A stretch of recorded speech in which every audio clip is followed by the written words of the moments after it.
Tell me when you're on. Live? All right.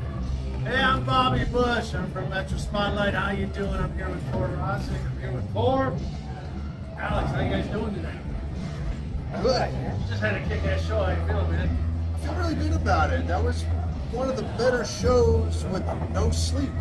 No see how you were in Saginaw last night. We were in Saginaw and a lot of things went down. I heard it was a pleasure trip, wasn't it? It was. I mean, the police officers in Saginaw are very policey. So what happened, man? No speaking English. Let's just say we had a long night with the Saginaw police and law enforcement. Yeah, so Kore, when I first met you, it was like before COVID. You were planning to tell them. The good old days. Hey, I'll be my daughter had this guy. I had her there. She's only 16 at the time, dude. Everybody does. Yeah. Now you all do too. No, but it was a great show. And I've been listening to stuff ever since. I'm so glad you get new music coming out. Yes. Yes. Tell us a little bit about the new music you got coming out. Well, it's been a long time coming, you know. We did the first record, and then COVID happened, and then the record label kind of went MIA on us, and then you know, it's kind of a rebuilding phase of new lineups, plural lineups. But I think now we have the best lineup we've ever had, and now we're finally ready to put out new music, and we're finally working on it. So there's a handful of stuff in the works. What did you put out there? You played new songs today for We'll sure. have a brand new song called Welcome to Rock Hill, which really kind of, it's the introduction to the whole new Dead Society era. Yeah. You know, Rock Hell is basically a sliver of once was New York City, and that's where basically Kore Rozzik leads the Dead Society. And of course, I am your savior. So you're not no longer the bastard son of New York City? Or are Well, you? I mean, the blur the lines. I mean, You kind of always are. I always will be. I don't live in New York anymore. But in the Dead Society universe, this is a future dystopian world where New York City is dead. Welcome to Rock Hill. We'll always know you as the bastard son. Well, our stuff's always been kind of storyline based and theatrical. So, you know, this is a new story. The first record was a New York record. This is kind of like a post-New York dystopian. So that brings me to a big point. I was talking to you just a bit ago. You were telling me it's a concept album coming out. Something. It is. What can you share? Well, the vision has always been to put out collections of different concepts. So now we're moving in the new direction, which is the Dead Society, which is a collective of all the people who are together in this place and we move forward into the next phase. There's also a song called Dead Society. Yeah, which is going to be, as the kids say, a banger. Yeah, Nice.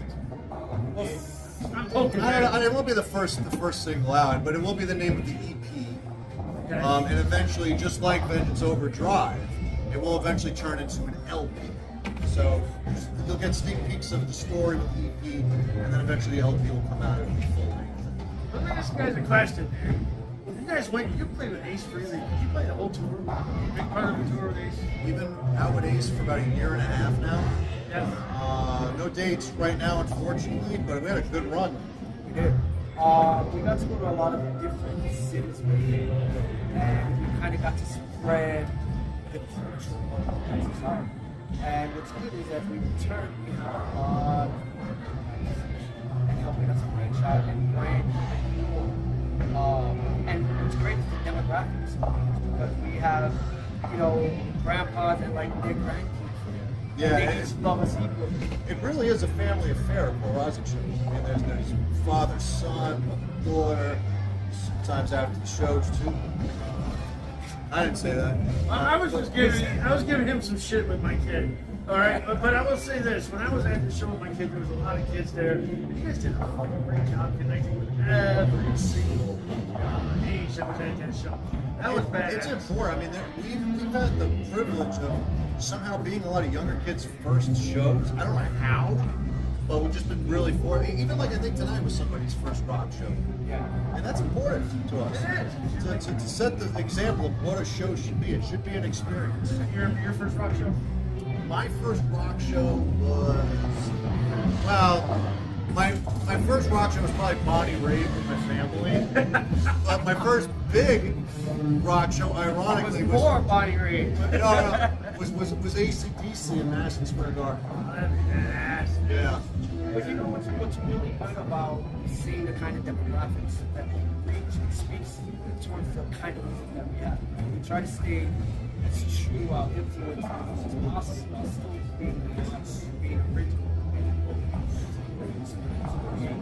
And it kind of transcends when you have someone who's 12, 13 years old who loves to see it. And then you have their dad. Oh, you remind me of freaking King Diamond. You remind me of like Alice Cooper. And you get all these white zombie. Yes. I think it's special, you know. For me, you know, the bastard child, you know, it's not just because I and the band were very much misunderstood in New York. It's also because I was an only child. I lost my father at a young age. My father turned me on to music, and before he died, we used to go to so many shows together. And it means so much to me when I see parents bringing their kids to shows. Because nowadays with politics and some of the stuff that's going on in culture, it's nice to see something as simple as a family coming together and doing something like live music. It's very important. Speaking of politics, you announced it tonight. That's right. What's your platform going to be run on? Well, it's very simple. I want to get musicians 2 cents a street. I want to get all beer specials $1 a can. Yes. Justify, bro. That's right, man. We got to make changes. It's very, very important. What else are you going to do for the American people? Well, I think you gotta bring back the dollar slice. I got to bring back the dollar slice. What about tube tops? Tube tops, yeah. I want to bring back those 90s midriffs. Okay. You know, show off a little skin. It's okay. It's okay. You know, body positivity, right? Can you bring back the CR1 as well? I'm going to bring back the BlackBerry. That's what I'm going to do. There you go. Because I can't do this touch text thing with the thumbs. I'm going to bring back the BlackBerry. I'm going to bring back Zima. If you bring back Zima, you got my vote. And Crystal Pepsi. And Crystal Pepsi. But the real Crystal Pepsi. Not that new one that was like really sweet with extra caffeine. Not that weird one they brought back. No, real Crystal Pepsi. Alright, man. Hey, I know you guys are tired. I'm glad you took Oh, time. and the McRib will become year-round. With the Year-round. pickle? With the pickle. I can't stand that. I just Well, more pickles for me, I guess. And one last thing, just as we continue to grow, like, we're excited to show what we really want to do as we continuously stage and really up the actions and really show the theme that goes with it. That was a Put the question. vision to the music. You guys have always done like pretty cool shit. You got your thing with the ad. Yeah, Any talks of building it up, the stage show? Yeah, I think at some point we want to get it to where the stage really looks like Rockhill. What does it look like? It looks like Rockhill. And that's what we're trying to figure out right now. And it's just logistically, you know, in a show like this, for example, there's a kid on the riser, and there's limited space. Yeah. Like, you know, it's just limited space, especially when you We're have, always like, 2 or 3 smacking into guys. each other all the time anyway. Yeah, so when we have a longer like set time, and we don't have to rush to change over, we also kind of fit into that as to where we can on the stage. And we don't want to have guys at the same time.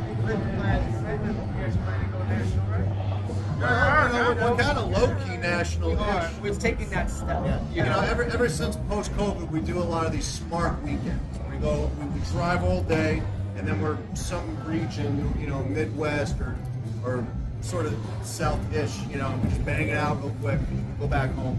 But we're road dogs. We love being on the road. So we're really hoping that once the new music comes out, there'll be an outlet for us. New band, are they all New York and then you went? Yeah. The drummer's killing it, dude.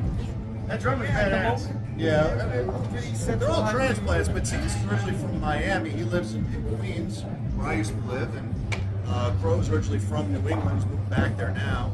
And Andy, you know, originally from Belarus, lived in Brooklyn, now lives in Jersey City. You're in the city now. So, New York is letting you back in. sort of, yeah. We didn't play New York for 2 years, and then we did 2 shows back to back. They're pretty good, yeah. You were amazing. Yeah, one Times Square. One way in Times Square and then one in Village at and it's just different feels, you know, interesting enough. There's 2 different feels in the crowd. It's good to be home. I'll tell you this, guys. I share your stuff. I know, including my girlfriend is filming right now. She was blown away by you guys. So many verses I can bring. I'm bringing. That's great. We like to, no, I'm not going to say that. You know, that's good. There's no filter here. all the I'm running for president. I gotta, you know. So you're gonna run for president. You're gonna win what, $1 million, $2 million this year. I think I'm just gonna win the main event. It's Yeah, 11 million. Yeah, I mean, I need some donations for my campaign, so you know, you could, you know, finagle Man, he that. might need a campaign manager. Just think of me. All right, we got 24. Kore Rozzik. That'll be badass. And you know what's crazy? Some people. Well, That's what I want to see. I like want just to to see see it. like the four people who wrote his name. Yeah, I mean, even if it's like 4 or like 12. That'd be funny as shit, dude. I'm sure someone will show proof of that. I'm certain somebody will. Yeah, that'll be awesome. Anything else you want to say to your fans or people that haven't seen your music? Why they should watch the show? And what is badass about a Kore Rozzik show? Like I just said. It is truly unlike anything you've ever seen on $0 budget. Best show you'll ever see on a $0 budget. Yeah, we get a lot of one of the best men we have never seen. I'll tell you this, if you haven't seen Kore Rozzik, you gotta check him out. You guys are gonna be back in town. Saturday, August 3rd, at Token Lounge with Plus. We'll have tickets for sale on our website very soon. And what is your website? How can people KoreRozzik.com. And you're on Facebook. Facebook, Instagram, Spotify, you name it. If you haven't seen Kore Rozzik, I'll get it out here. Get your asses out to check out the Kore Rozzik show. You're not gonna believe what you see. It's badass.